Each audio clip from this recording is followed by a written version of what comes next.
महाराष्ट्राची ओळख महाराष्ट्राची संस्कृती आहे आणि महाराष्ट्रामध्ये सगळेच गोडीगुमानं वावरत आलेले आहेत. पण जेव्हापासून 2014 नंतर भाजपवाल्यांचं वर्चस्व झालेलं आहे तेव्हापासून वाचाळ वीरांचं प्रभुत्व जास्त आपल्या महाराष्ट्रामध्ये दिसतंय.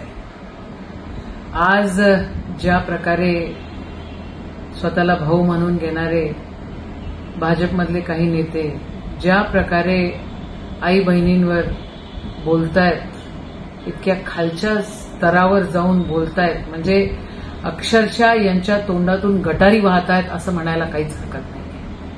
आणि वरिष्ठ नेते जे भाजपचे आहेत ते या सगळ्या गोष्टींसाठी खतपाणी घालतायत. दुसरीकडे आम्ही संस्कृती सांभाळतो, आम्ही धर्म सांभाळतो असे म्हणणारे हे भाजपचे नेते या सगळ्या गोष्टींना जर खतपाणी देत असतील तर महाराष्ट्र हे सहन नाही करणार. आज जयंत पाटील साहेब हे केवळ माजी मंत्री किंवा आमदार नाही आहेत, हे राजाराम बापूचा पूर्ण वारस आहे आणि राजाराम बापूंनी शेतकऱ्यांसाठी, या दीनदलितांसाठी, महाराष्ट्रासाठी त्यांचं योगदान आदिवासी समाजावरील होत असलेल्या अन्यायाविरोधात आज जय वडेखल आदिवासी विकास संघाच्या वतीने एक दिवसीय धरणे आंदोलन करण्यात आले. आदिवासी समाजात घुसखोरी, पदभरती विलंब याबाबत संविधानिक पद्धतीने निषेध व्यक्त करण्यात आला.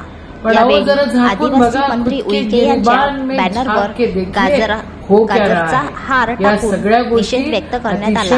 आदिवासी समाजाला गाजर दाखविणारा आदिवासी मंत्री असा उल्लेख करण्यात आला. या दरम्यान आंदोलकांनी स्वतःच्या गळ्यात गाजरांचा हार घालून जोरदार घोषणा देत विभागीय आयुक्त कार्यालयापर्यंत मोर्चा काढण्यात आला. धरणे आंदोलनात युवकांचा मोठा सहभाग दिसून आला. एवढं लक्षात ठेवा, आदरणीय नरेंद्र मोदी साहेबांच्या आईंना काही बोलल्या गेलं आणि कोणीतरी आलतू फालतू माणसांनी बोललं तर तुम्ही म्हणतायत की ये देश की माताओं का अपमान है. अहो, राजाराम बापूंच्या पत्नी जयंत पाटील साहेबांच्या आई म्हणजे आमच्याही आई आहे आणि महाराष्ट्राच्या आई आहे, या देशाच्या आई आहे. आई बहिणींचा अपमान आम्ही सहन करणार नाही.